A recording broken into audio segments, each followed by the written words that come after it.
So, a big hi to the entire training fraternity, and welcome to episode 8 of Conversations That Impact. So, before we move ahead with this episode, I would like to ask you to like, share, create watch parties, and don't forget to tag that trainer friend whom you feel will surely benefit from this episode. Our topic today is how to move onto an online model of training. And to introduce our guest speaker, we really have a very interesting personality. He calls himself the time investment strategist. He is a TEDx speaker, an author of the book, The $1 Million Second, and was and is even today by heart a man in uniform. May I welcome our guest speaker, Brigadier Sushil Bhasin. Thank you, Elroy. Thank you very much. It's such a pleasure. And before we go any further, you said guest speaker. And I don't know whether I should be called a guest speaker on Learners Conclave, where I have been a part of it right from its inception. And the relationship I share with Asif is particularly because of the value alignment that we have seen even before ITC was born, which was the forerunner of Learners Conclave. So please let me be treating myself as on the home ground and not as guest speaker. So I take my words back. Believe me, all those who have come here are nothing short of family members to ITC and now Learners Conclave. So as one of the senior members of the family, I would like to welcome you once again. Thank you very much. It's such a pleasure to be here. And I'm absolutely thrilled and excited to be on the Learners Conclave platform. Well, I'm sure our audience and viewers too are going to enjoy this episode because we are going to have conversations that are surely going to impact their lives. So on that note, Brigadier Bhasin, my first question to you, tell us about your journey into training. Wow, that's a great question. So my training career started in the year 1970. So that's the year I was commissioned in the army. And right in the very first year of my service, I was posted to the Bihar Regimental Center where I was training recruits. Now, that is the most elementary form of training in the army, the grassroots level.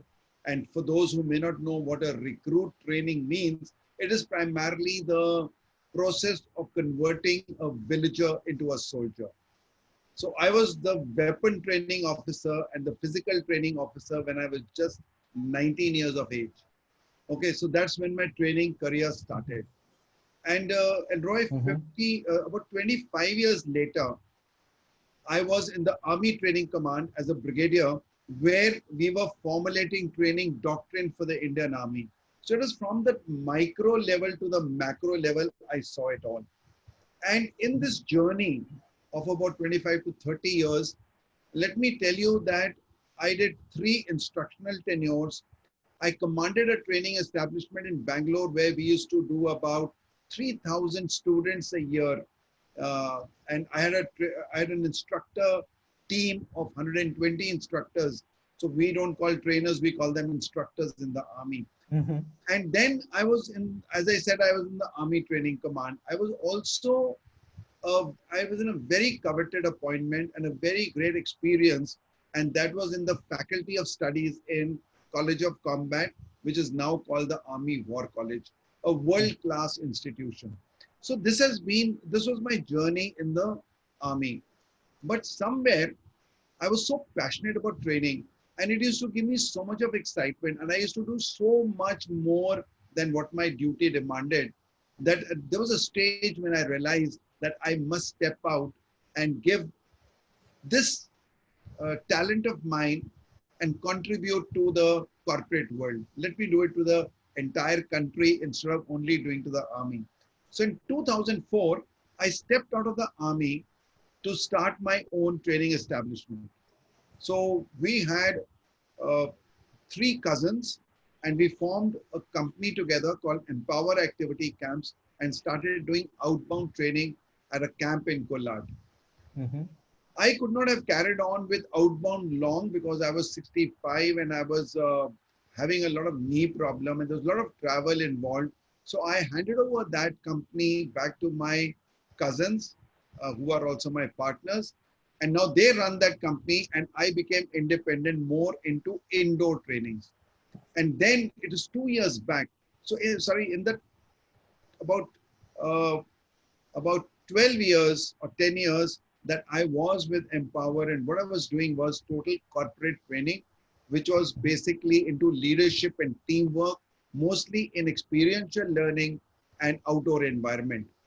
In the year 2010, I got very deeply involved with the subject of facilitation. And I joined a program with Tom Heck, which is and he runs a company or an organization called the IATF, which is International Association of Team Building Facilitators. So I started doing facilitation much before IAF was born in India. And then I became a very active and a close member of IAF. So that has been my journey.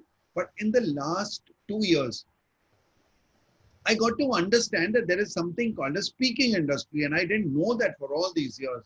I didn't know that a professional speaker gets paid more and can reach out to more people. And mine was not a concern of being paid more, but I was looking at impacting more people in one go. So therefore, I turned into a speaker 2 years back, and on my website and all, you'll see my focus shifted from just training to speaking and training. So I've been now doing that. I did about Mm-hmm. 15 stage performances free of cost to be able to start getting my paid gig. And when I first got in December, after 2 years of doing all this exercise, branding, rebranding, and all Mm-hmm. that, when uh, SBI General Insurance called me for a 1 hour keynote and paid me 1 lakh, that was a time I said, now I'm established as a professional speaker. So Now, we will, yeah, sorry. so sorry. Yeah, no, So go ahead. we've got one segment for your professional speaking also, Okay, but right. I'm sure you've not stopped training. So I just wanted to understand from you, since 2004 that you started into corporate training, and now we are in 2020. Let's take off the 5 months, which kind of wasn't really the best for the training industry. But even after 2019, do you see a major shift in the training trends from 2004 till 19? Was there a difference in the approach of trainers, their commitment, their dedication, the way they performed or conducted those trainings? Yes, very much.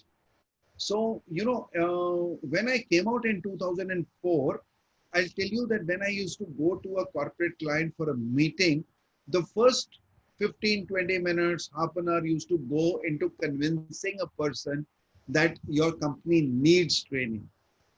But over the years now, I don't think you have to tell anyone, people. So there's a shift, a paradigm shift in the HR fraternity that they acknowledged that behavioral training was also required. See, Mm-hmm. training is two types. One is technical training. That was always happening, will happen, because without technical training, a company can't survive. So that is a Very true. food. That is dal roti for them. But when it comes to behavioral training, it is taken as fruit. It's taken as vitamins. It's not really required. Ho gaya to theek hai. So in that, what is happening is now people are realizing more and more that behavioral training is not a cost. It is an investment, and it brings you far more returns, because somebody said many, many years ago in a ITDC seminar in Bangalore, I heard somebody, a British instructor, trainer saying, if you ever find the cost of training high, please work out the cost of not training. And coming from the point of investment, I guess there is one question that I guess everyone would really like to understand. How did you get into the niche of time investment? So that's another long story, but let me see how I can shorten it as much as I can. See, I belong to a family where my father, my mother were quite strict, and there were things that used to happen at our home quite on time. You know, Mm-hmm. like there was a fixed time for meals, fixed time for going to sleep, and all that. And I was very young. I was just about 10 years young when I went to Scenic School, Kapurthala. And now the regime was even stricter there. Okay. And then it was to NDA and IMA. So for me, being disciplined and doing things on routine was quite a common thing. Like it became my DNA. Now in the army, I found that there was a time when we used to keep wasting our time quite a lot. It was unproductive.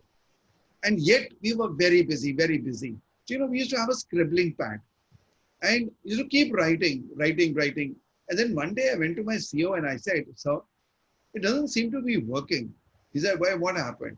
I said, "Sir, I write so many points and I don't even have time to read them. So whatever gets done on its own. And at the end of the day, I have too many points to be carried forward to the next day.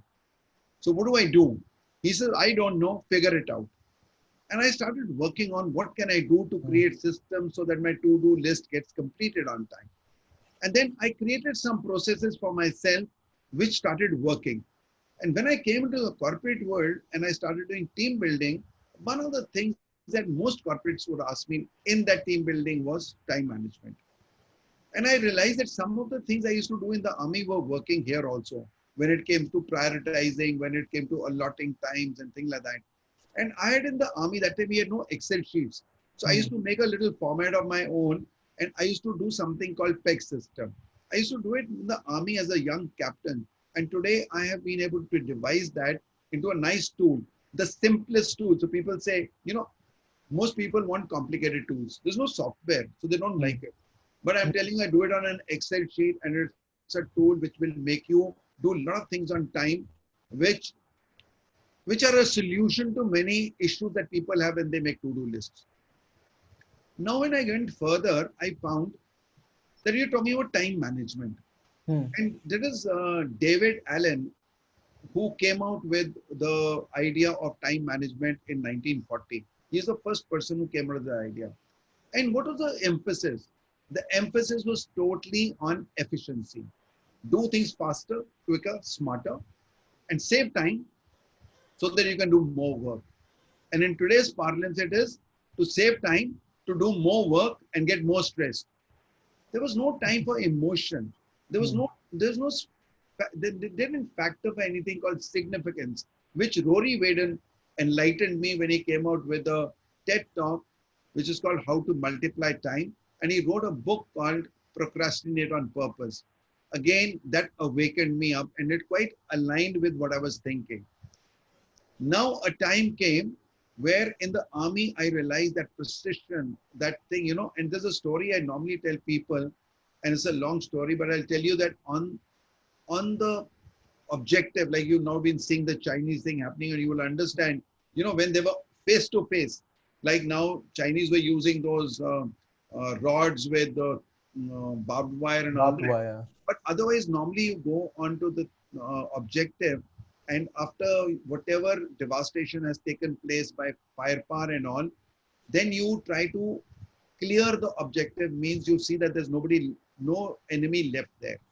So this captain who had served under me, a good friend of mine, he in the Kargil war was telling me that when he was on the objective and he was moving around with his gun and searching for anyone, suddenly a enemy captain came and appeared in front of him, a tall, burly captain, and he had his 10 gun facing towards him.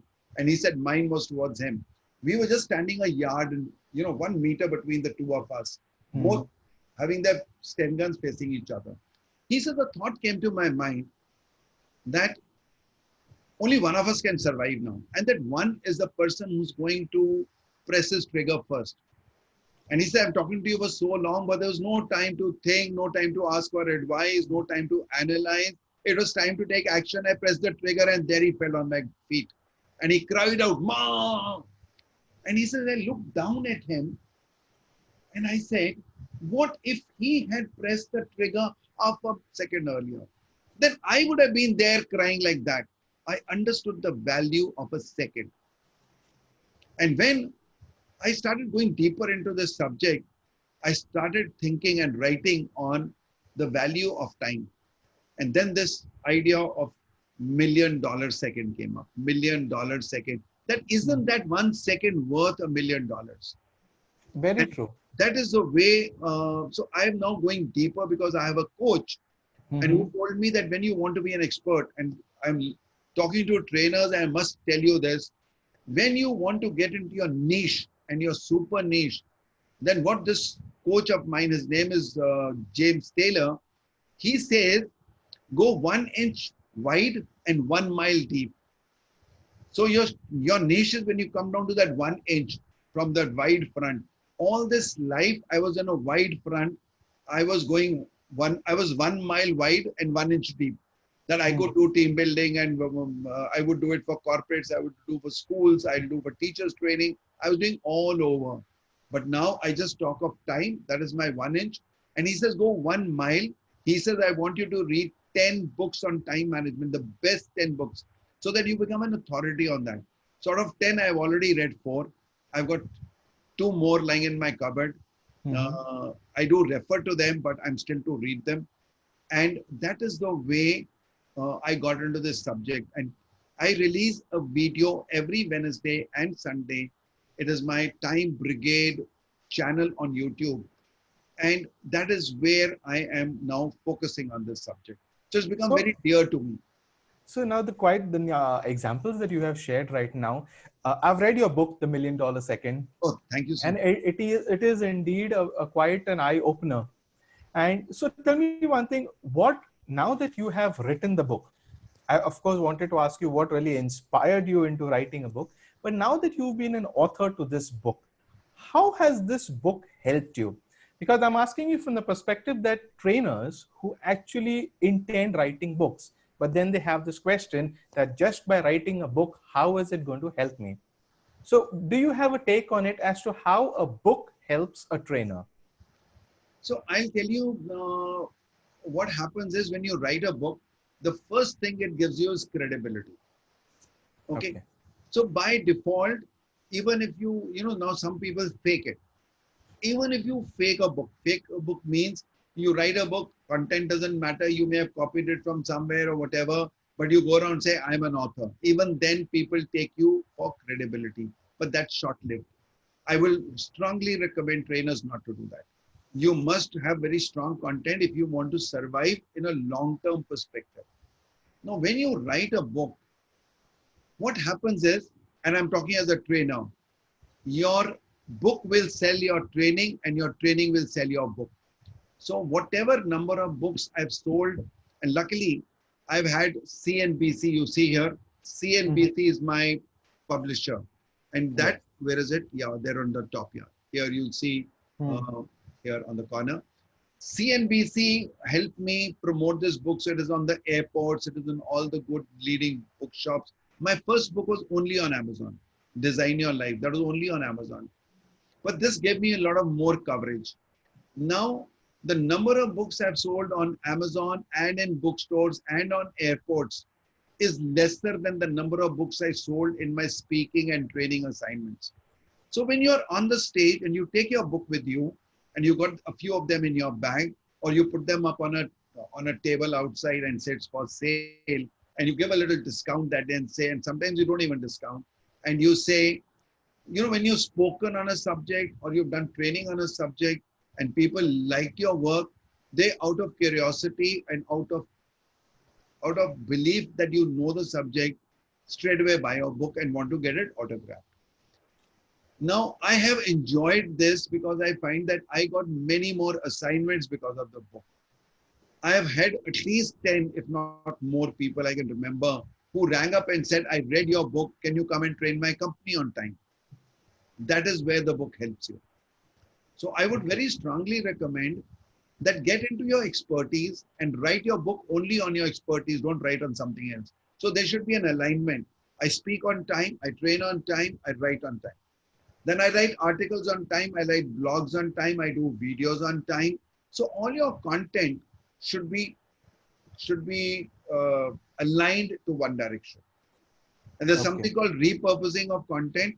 If I write a content today, then I have the same going on my blog post, same on my LinkedIn article, same on my video, so and same on your PDF. So something you can do to repurpose your content. So tell me how easy, I mean, I'm just asking you, maybe not, how easy has it been for you to capitalize on your defense services profile, or did you have to create your brand in the corporate field altogether to establish yourself as Brigadier Sushil Bhasin as we know Wow. today? That's an interesting question. The first half of the question was, when you said first half, the answer was very simple. But when you completed the question, now the answer is a little complicated. See, I have not lived on my army laurels. The moment I came out, I realized that now I'm in the corporate world and the corporate world is different.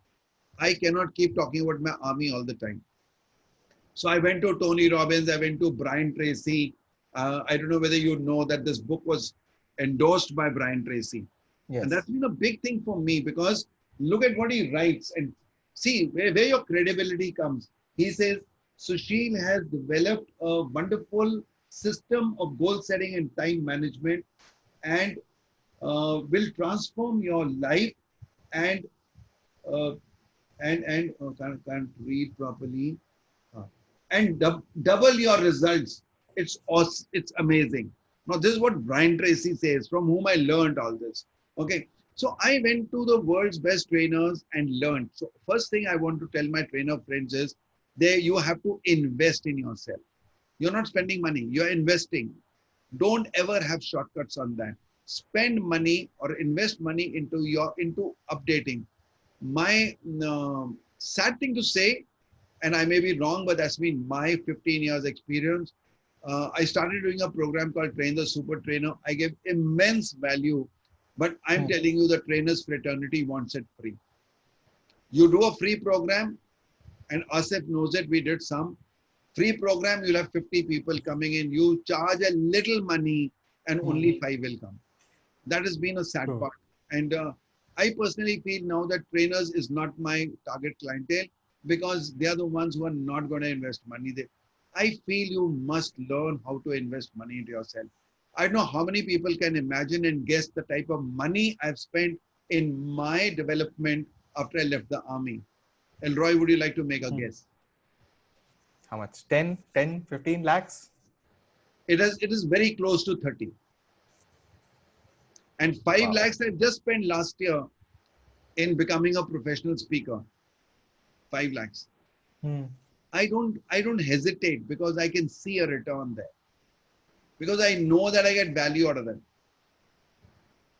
So you name any good program, Success Gyan, Quantum Leap, I've done everything. 3.5 lakhs for Quantum Leap, I didn't think much. I gave my credit card and swiped it because I could see the value coming. So that is something. So coming to again, the term Brigadier has helped me a lot because that gave me credibility and trust. People trusted me. But I had to go through a branding exercise. And there's a girl called Aarti Narang. I paid her a very handsome amount and she did all my branding again. Okay, everything from what I wear when I speak to what are my colors on my website to what are my colors everywhere. Everything is branded. I'm not allowed in any of my formats to use a format other than Tahoma. That's what she said. I don't know why she said it, but I follow her. Okay. She branded 3 things for me and I go by those values. And I was quite surprised that what she said was the right thing for me to do.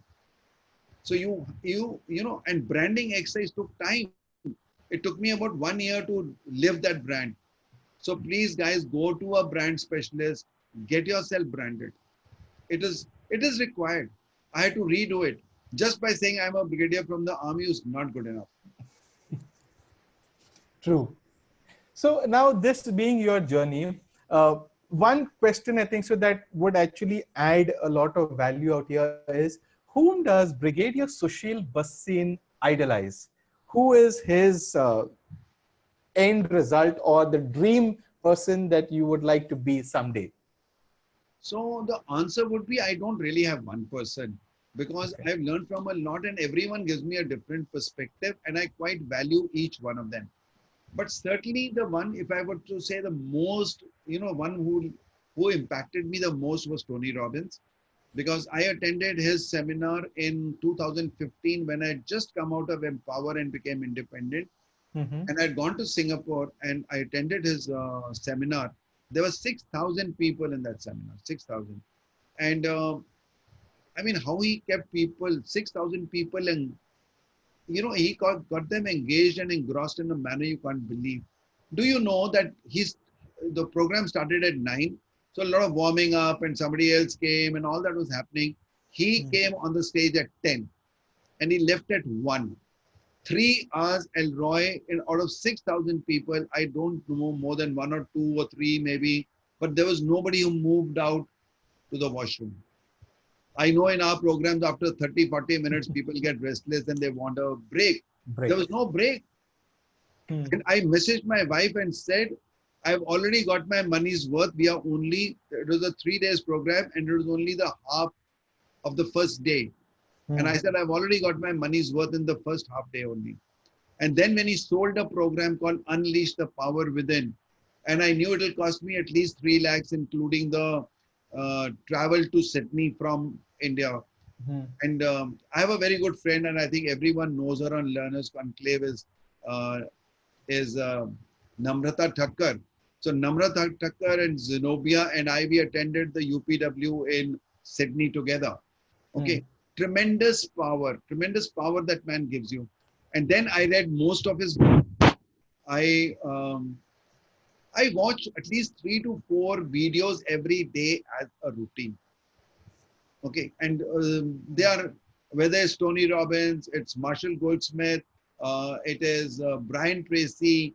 There's some of these people who have really, really impacted me. And now, of course, it's James Taylor, it's Frederick Harron on speaking.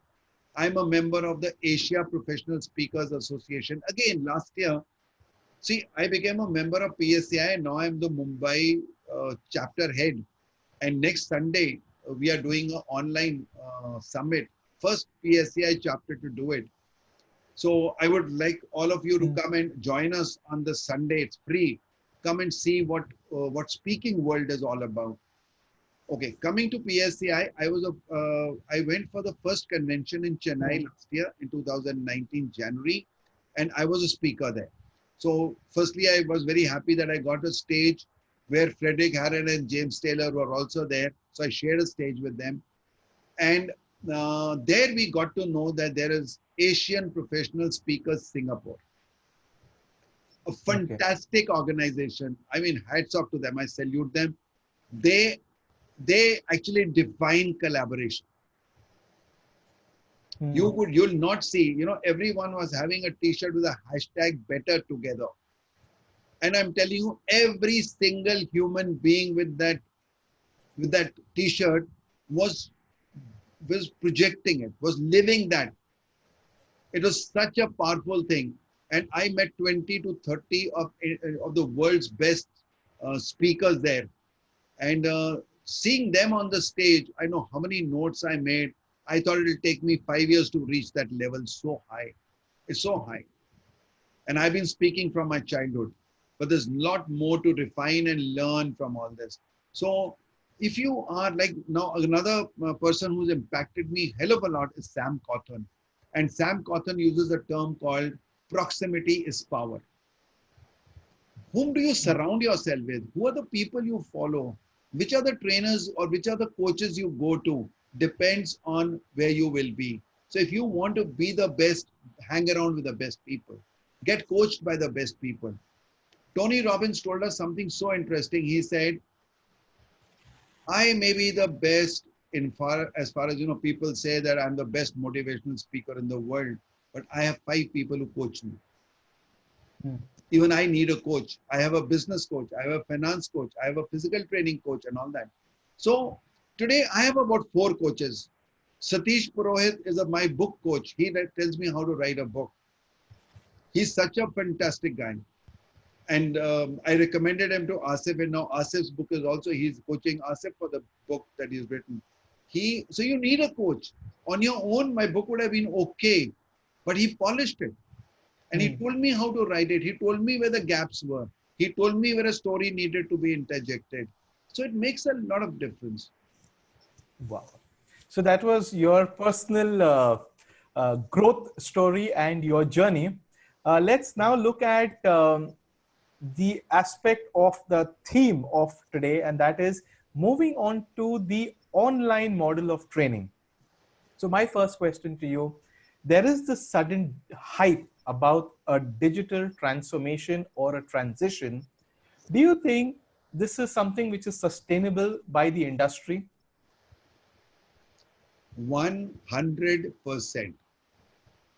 And why do I say that? Let me tell you a little sequence of how things happened. I'll go back to 2016 when I did the Train the Super Trainer program.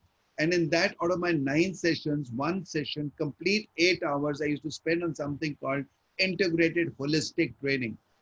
And in that, I used to at that point of time say that you can't be doing just one thing. I can't say I'm an outbound trainer, I only do that.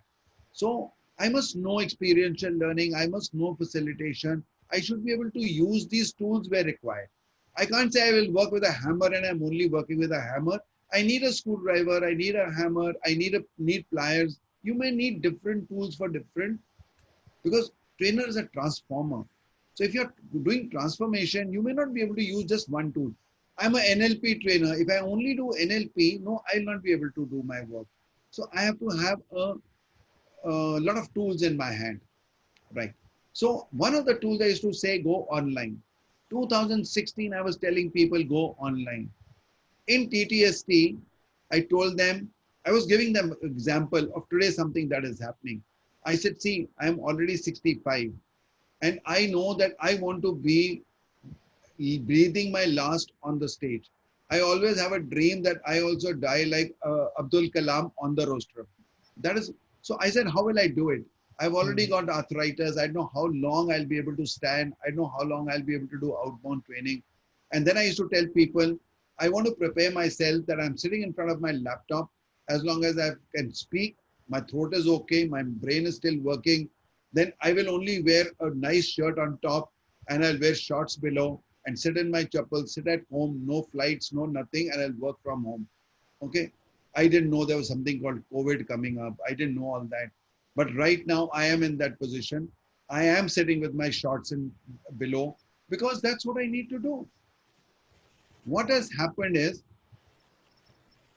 this would have happened at least 5 to 7 years later. What is happening today would have happened as it is.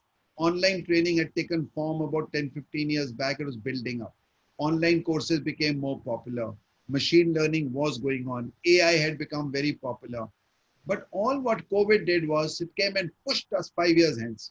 In just one stroke, it catapulted us to another 5 years, 10 years. That's what's happening. So I'll tell you what happened. I was in Dubai. I went to do a training of a company called Intertech. And I also attended a program by a guy called Ernesto. Now, he taught us marketing for a trainer. He told us how to take videos, how to create marketing collaterals.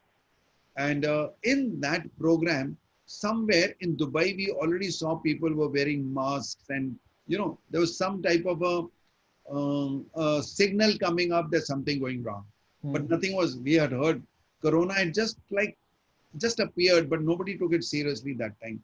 Hmm. And one day, Ernesto had said that there will be a time when you will say, before Corona. No, sorry, that happened about a month later. He said that there'll be something called before Corona and after Corona. The world will be different now. Hmm. Okay. Then James Taylor and Frederick Harron came on a webinar and said, all speaking gigs are getting cancelled. It looks like we will not be able to go and do a stage performance. What do we do now? And they said, you have to go online. Sam Cawthon came out with something. He said, when the going gets tough, the tough goes online. Get online, guys. You have to do it. Okay. By then, I was already using Zoom 4 years back. I've already run corporate training programs on Zoom for the last 3, 4 years, but they were one in 5, 6 months. Okay, so I was not very good at using just a normal Zoom call and nothing else.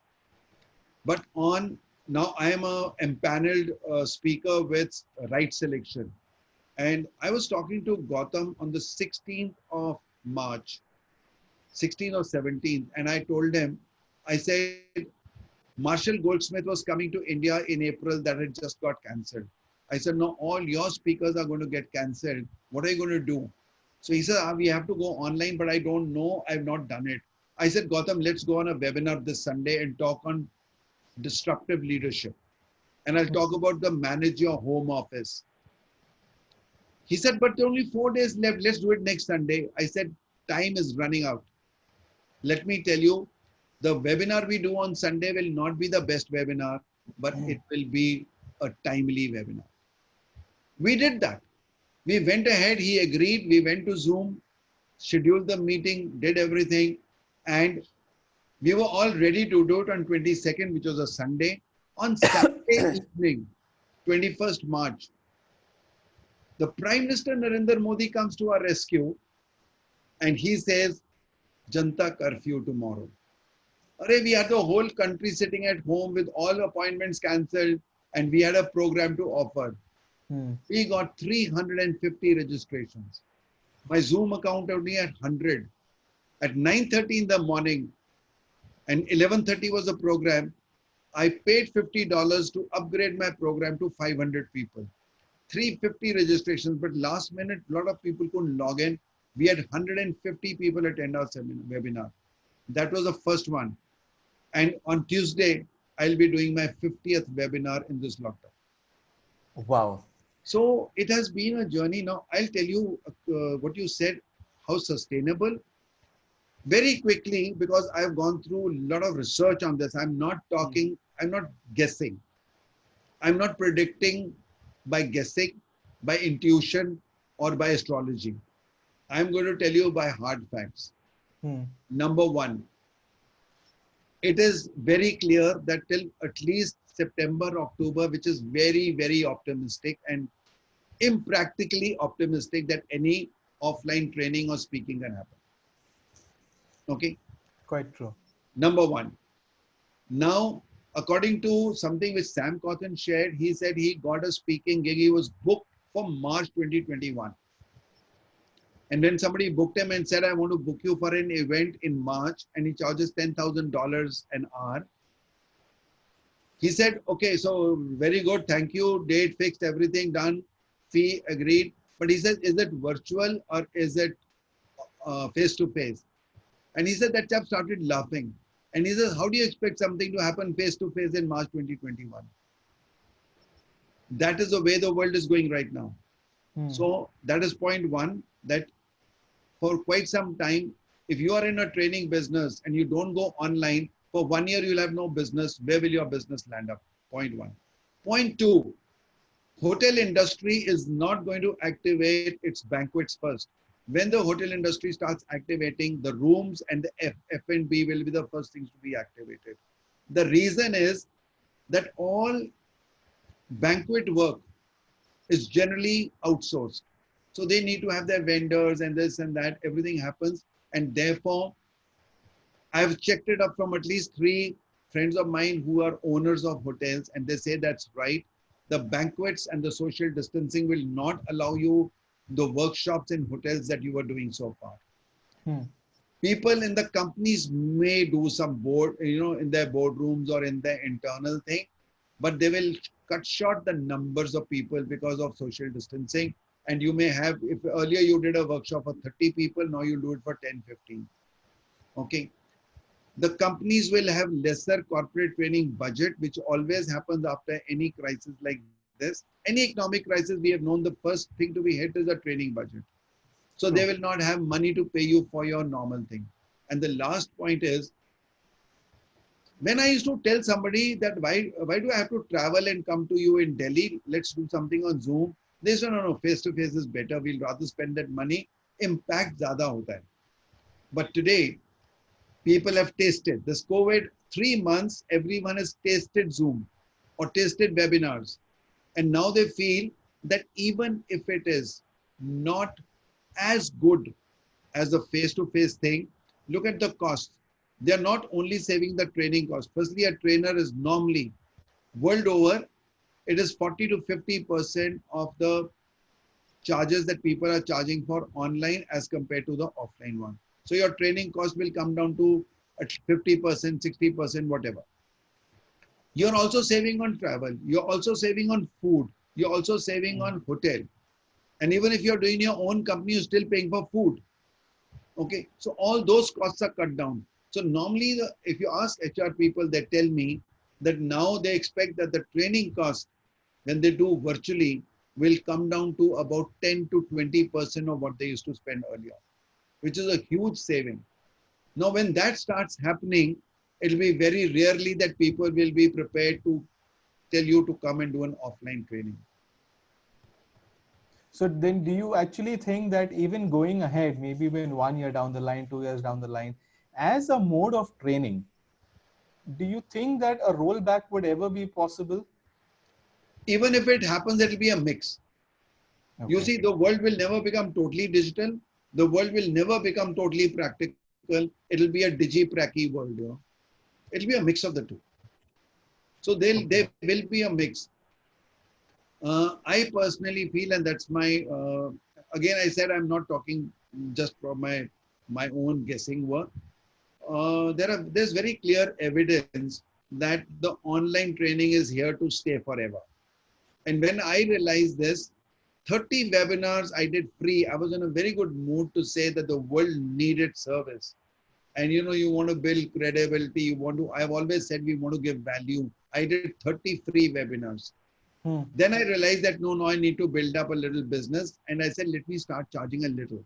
So I got a jewelry company who said, can you do a team building webinar a team building session for us?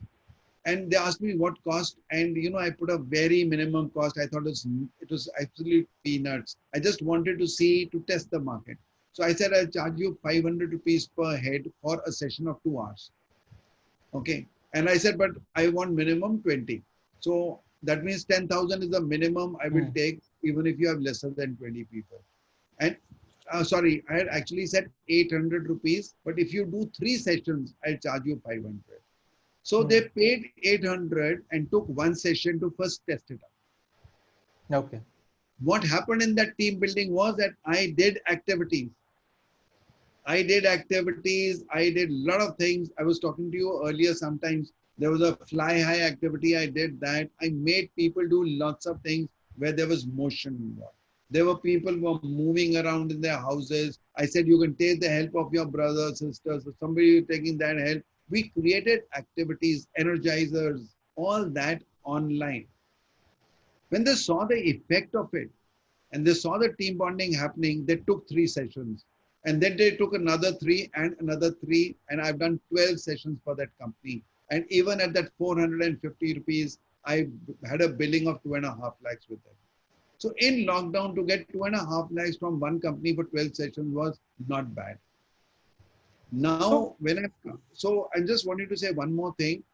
I have now undergone another training from another trainer and a facilitator. And now I've created a program called Hive, HIVE, High Impact Virtual Engagement. And Elroy, what I'm doing, I am basically telling myself, and I'm laser focused on that, how closer can I get to reality virtually?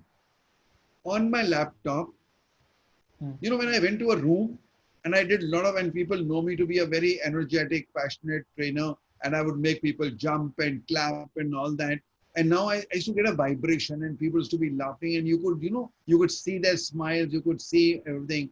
So I say, how can I create that vibration online?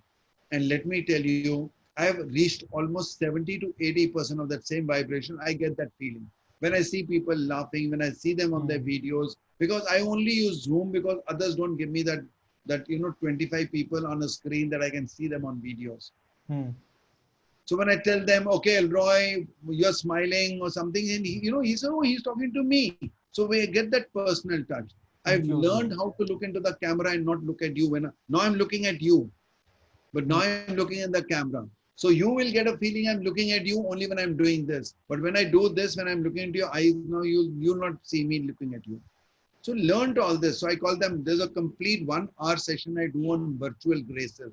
That what Hmm. you need to do, because on stage we had something. So how should be your frame? What should be your background like? What is the lighting? What is the sound? So I use a professional mic. I've invested some money. You have to do that. I've got a professional light. I've got equipment. If I can show you. No, it's not here. So I have an equipment where I do another. I put my phone, and the phone comes like this parallel to the ground. I put a paper below and I write, and that becomes my flip charts. And people can, so my second device gets logged in as a second person. I've done so many of these things which are like exciting. People get very happy. So I can do flip charts, I can do activities, I can do energizers, all that. And now I've created a program called Train the Online Trainer. From my train the Okay. super trainer, I became train the online trainer. So one of my very good students of TTST, Hmm. he is doing, Jugesh Jain is his name. He is India's #1 employability coach. And he Hmm. has just clocked 50 lakhs from his digital business in 10 months. So he's my partner. I talk Okay. about virtual training and he Hmm. talks about digital business. And we created this program called Train the Online Trainer. Okay. Okay. And we do a webinar with just 199. People come, and then we those who they get very high value for 199 for 3 hours. We tell them all this. Just finished one this morning, this afternoon. And then in the end, those who want to join an advanced program, we have the train the online trainer where we charge 15,000 rupees. We have just finished one batch, and we have clocked 4.5 lakhs out of that. So So, there is value in going online, and that is the way. very true. Yeah, that's the way forward. So, in fact, I just wanted to ask you this: what you mentioned about setting up your equipment and all that you have actually procured for performing with more, what do you say, preciseness and optimum usage of optimum productivity, so to say. How much would a kind of setup cost a trainer?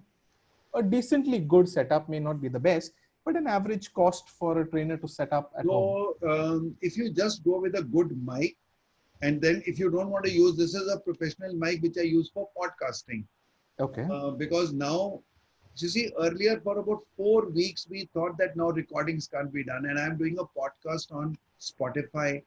Um, Again, I've been that's one of the good monies, easy money I made, Hmm. because they pay me 20,000 rupees for an episode of 20 minutes. Uh, for about 4 weeks, we thought that now we can't go to the studio, so the recording can't take place. Then they sent me this mic through a courier, and then we went on to a platform called Audacity, and we worked out, we experimented, and Spotify accepted. There was a slight compromise in quality of sound between the studio sound and this, but they Hmm. were said it's acceptable in this environment. So all our podcasts are going on, and now from 24, I've been extended to 48 episodes. So you see, for trainers, podcasting, videos, everything is required. Everything is required. I remember Asif comes out with a list of 14 things, And one day I told him, out of your list of 14, I've got 13. He said, what is not there? I said, podcasting, and now that is also complete.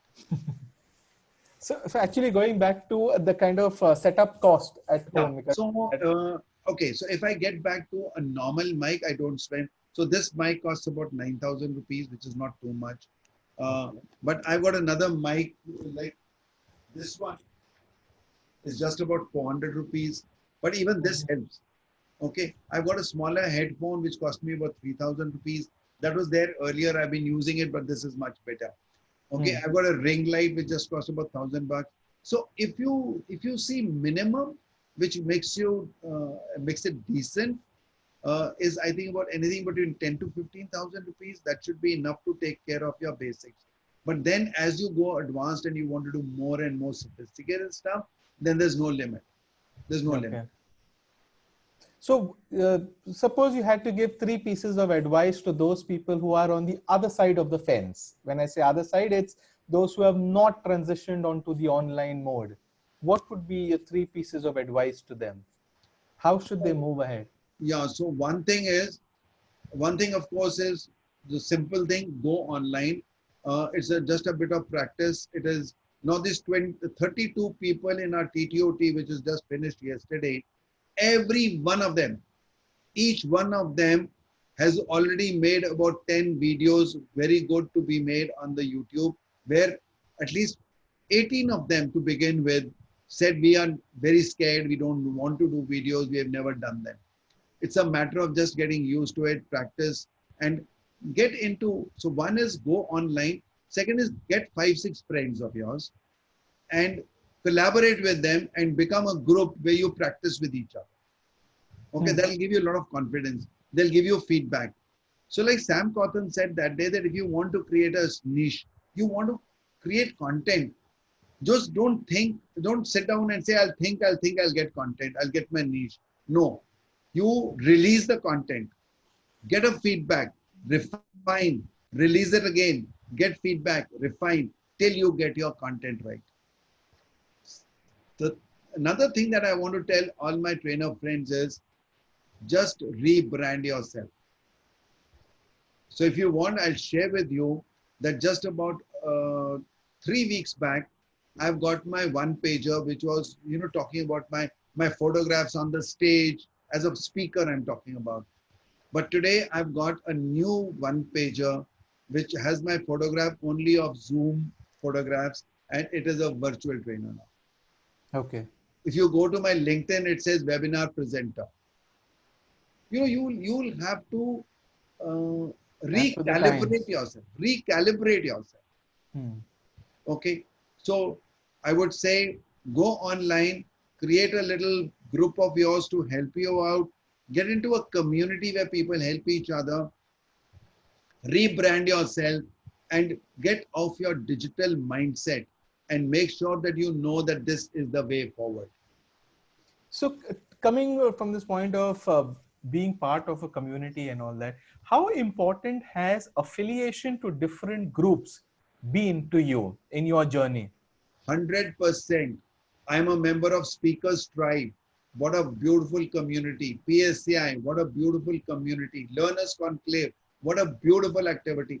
Whenever I used to do my TTST programs, I used to tell people that you need to be a part of a few groups. And then I used to go into Flipchart and write ITC. Hmm. That time Learners Conclave was not there. I used to tell them, if you're not a member of ITC, become one. Become a member of IAF, become a member of L&D Global. You see, these communities do a lot of good to you. And I think that that should be, there's no negotiable on that. Must be, because you learn, and give in that. Be a giver. When you give, you'll get a lot back. All right. And of course, for me, you have been a man quite ahead of his time. You started off quite a number of ventures and initiatives quite early. So, how has social media helped you, or have you used social media in a productive way, in a special way, which has the Brigadier Basin touch to it? Yes, I have. See, I'm one of the first users of Facebook. One of the first users. So I remember that we used to be on a platform called Output. Orkut. Yeah. Okay, okay. And one day in Orkut, somebody said, "Hey, I've invited you to join Facebook," and I said, "What's that?" He said, "Oh, it's better than Orkut." So I then joined Facebook, and that was just when Facebook was just starting. I have been using Facebook from that, I think it was the year 2008 or something. It's only till about 2012 that I got to know that Facebook can also be used as a business tool. Till then, it was just for fun. It was just for putting your pictures, adding friends, and all that. I was not using it profitably. And then I got to know LinkedIn. Now, LinkedIn to me has been the best because I get most of my leads from LinkedIn. I think another 2, 3 days I should be touching 30,000 followers. It took me time. I was not concentrating on that part. I was just doing with whatever is happening. But today, I find social media has become not important, but the only way of surviving.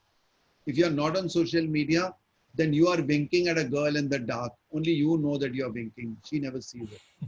So it's better to come out in the open. So you have to be on social media.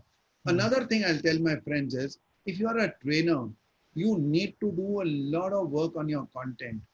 So you should be spending 2 to 3 hours every day on reading or listening to YouTube videos and all. Then what time will you do social media? Outsource it. There's no way out. Invest. Now I have a social media agency. They do a great job. I don't even know. Sometimes I see my posts after 6 days because they post 6 posts every day, every single day, Monday to Friday. Saturday, Sunday is a different strategy. Monday to Friday, 5 posts, one each on LinkedIn, Facebook, Twitter, Instagram, and one more. So this happens automatically. They gave me a week strategy. Earlier they used to, now they don't even do that. They only build up my strategy. They keep doing it. They have a question. They have a doubt. They'll ask me. They only pester me when they run short of my videos. Sir, we need 3 more videos by tomorrow. So I shoot 5, 6 videos and give it to them, and then they keep editing them and putting them up. Do that. Otherwise, how much? And still, even after they are working, I spend 1 hour on LinkedIn every day religiously. I don't spend much time on Facebook now. That is a pastime for me now. But uh, I use that very well. And let me tell you another thing. In this book, there's something unique. You know, when I wrote this book and you have read it, in the very first 2, 3 pages, I've written a letter. I've written a letter called From Me to You. From me to you. And in that I said, when you buy this book, send me an email. I'll put you on a Facebook group, closed group, and we'll become a community. So I claim to be the only author in the world who created an online community of my readers. And now we are on a WhatsApp group. So I've got a whole lot of people who are discussing with me this subject. And what has happened is, because of, see, there are readers from USA, there are readers from Germany, there are readers from Africa.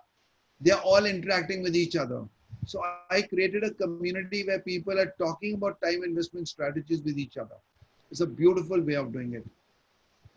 So could you have embarked on this digital transition alone, or do you require a team to actually make sure that this So entire transition is there possible? is nothing in this world you can do alone. There's nothing.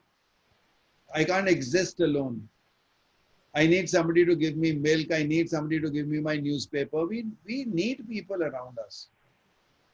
I mean, the only way you can survive alone is if you go to Himalayas and sit down on meditation there. Otherwise, you need people around you. So no business can survive. No trainer can survive by himself. You have to have a team. Very interesting perspective. So one last question before we close is, for a trainer, if today he decides to get onto the online model of training, what should be his first few steps? First few step is come and join my program, which is 3 hours. We'll just tell you in details of what are the steps, step by step, of how to go online for people who are scared of online. We did this today morning. Next Saturday we are doing. I was offering it to you. I'll do it. We'll do, rather me and Jugesh. We can do it for Learners Conclave exclusively. But I don't want to do it free, because unless a person pays a little bit, and we only charge 199. The reason is, for free, then you get people who are disinterested, who are there just for, we want some seriousness. So it is just a little filter that people should come in. And then I think that even the 3 hours is enough. We don't say that you spend more money. In those 3 hours, you will get enough things that you will get homework to do. And we put you on a WhatsApp group.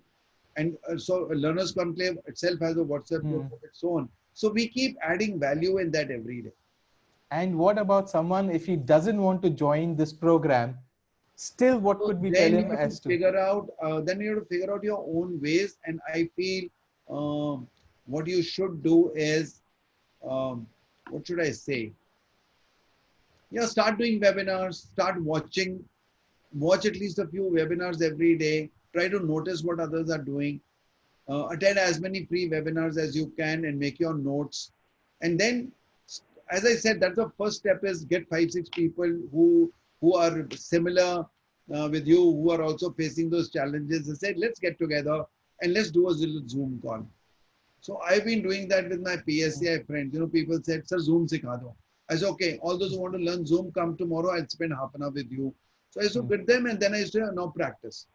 So then Okay. everyone would say, yeah, guys, can you come? So even if you get 5, 6 people, you practice your Zoom call. So that becomes a safe learner's environment. We don't have a client. You don't have to worry about who will say something. And you get very good friendly feedback. Wow. So, well, on that note, thank you very much, Brigadier Bhasin, Thank for you. This was a giving us. wonderful opportunity. And I really thank you and the Learners Conclave for inviting me here. In fact, it's after a very long time that I got an opportunity to share my heart out on the subject of training, which is so close to my heart. It's our pleasure and honor to have you. And viewers, I'm sure you've had a great conversation time. There's a lot of learning that you have had. So please make sure that you create watch parties, you share, you like this video, and of course, without fail, tag that trainer friend who you feel needs help in moving online. So on that And note, Roy, I will like to give all my viewers. uh-huh. So whether I'll do it on when you put this on Facebook Mm-hmm. in the record, then I will add in that comment section a gift. Comments, yes. So there's this book that I've written. I've got a doodles version of it, which Vijay Suvarna has made doodles for me. So I will give that as a gift to everyone. You'll get you'll just get those 10 pages, which every page visually will represent each chapter. So it's something like reading the book in just about 10 minutes.